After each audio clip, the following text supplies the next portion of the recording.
书接上回，为反抗法西斯主义，以中美英为首的反法西斯同盟国和以德意志为首的法西斯轴心国爆发了第二次全球规模的战争，史称第二次世界大战。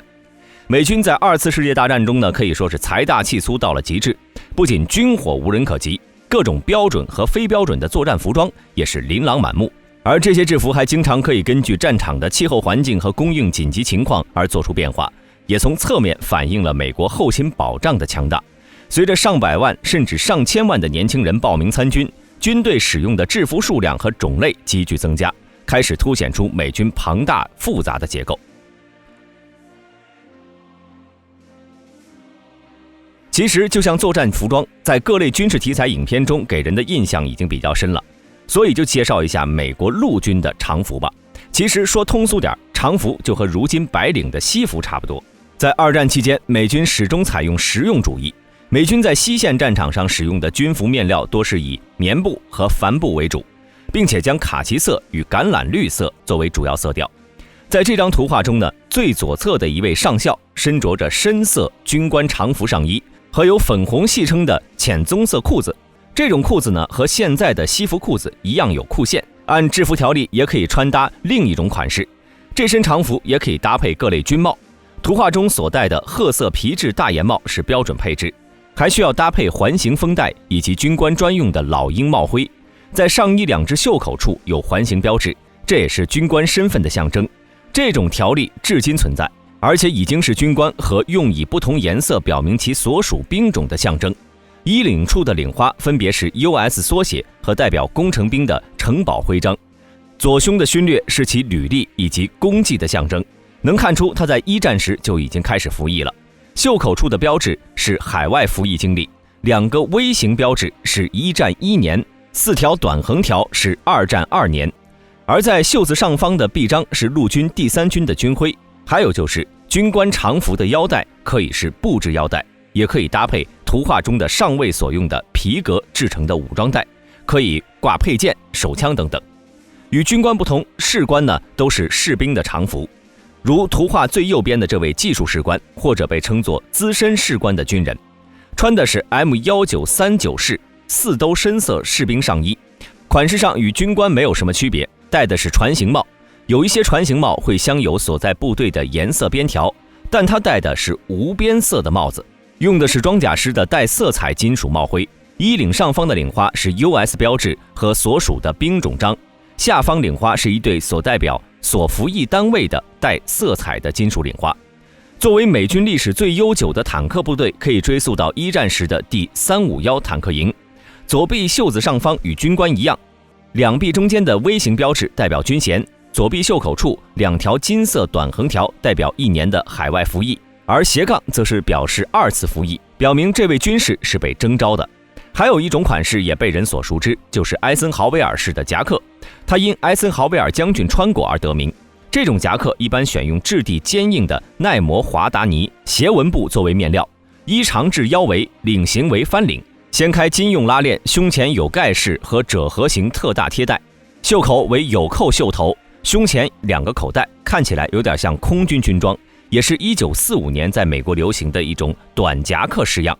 但是毕竟艾森豪威尔本人的创意到后来便被逐渐取消了。虽然美国在二战中后期是成为世界第1强国，但是相对而言，美国仅仅有100多年的历史，能够传下来的本土文化并不多，大多数是欧洲各国的文化交汇。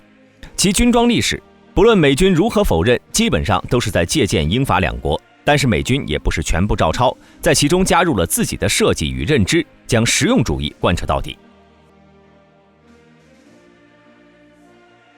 二次世界大战后，由于物资过剩，美国军队的很多制服被配发给文职人员，但因为很多文职人员由于经常穿着军队制服，经常被误认为是军人，于是在40年代末，军方开始着手设计一种新式制服。陆军委员会审查了各种设计，充分考虑了耐用性和审美，蓝色被认为是最合适的，但是与空军太过相同，在评估了几种颜色和考虑需要一种更具军事色彩的颜色，最终还是将绿色指定为新式制服的主要颜色，与各种民间服务工作者划清界限。1954年，美国陆军正式采用绿色常服，被称为 Class A， 也就是 A 类常服。历经60余年的经典绿长终于诞生。士兵与军官的衣服是不一样的，军官常服2只袖子上各有一条环形黑袖带，将官的袖带更粗，而士兵是没有袖带的。在军衔、领花和臂章的佩戴上与上一代制服没有区别。船形帽的帽徽由帽徽变为军衔，士兵的肩畔上是团队识别章，即所在部队的徽章。军衔以臂章的形式表示，置于部队臂章之下。船形帽与贝雷帽帽徽也为团队识别章。女士官兵制服上衣没有胸兜，男士制服用领带，女士制服用领结。其实刚开始 A 类常服并没有把贝雷帽纳入条例的，帽子标准配置只有大檐帽和船帽。但是美国陆军特种部队的绿色贝雷帽形象早已经深入人心，也是很多对军事感兴趣的军迷眼中耍酷的神器。实际上在1961年以前，绿色贝雷帽是非正式的，直到70年代中后期，酒红色贝雷帽和绿色的贝雷帽才被指定为空降部队和陆军特种部队的专用军帽，黑色贝雷帽则为游骑兵标志。但是这么好看的东西怎么能如此默默无闻呢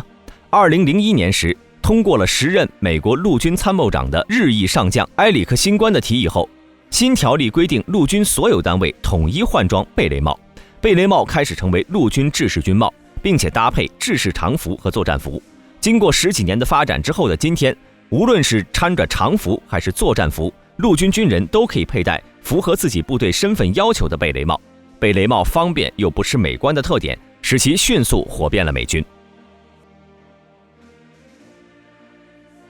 2008年，新的美国陆军新式制服 Army Service Uniform 出现，简称 ASU。新式制服采用了上黑下蓝的主色调，最早的时候是作为与绿色 A 类常服所对应的礼服使用，俗称老蓝礼。不过新式的 ASU 最终在2010年完全取代了绿色 A 类常服，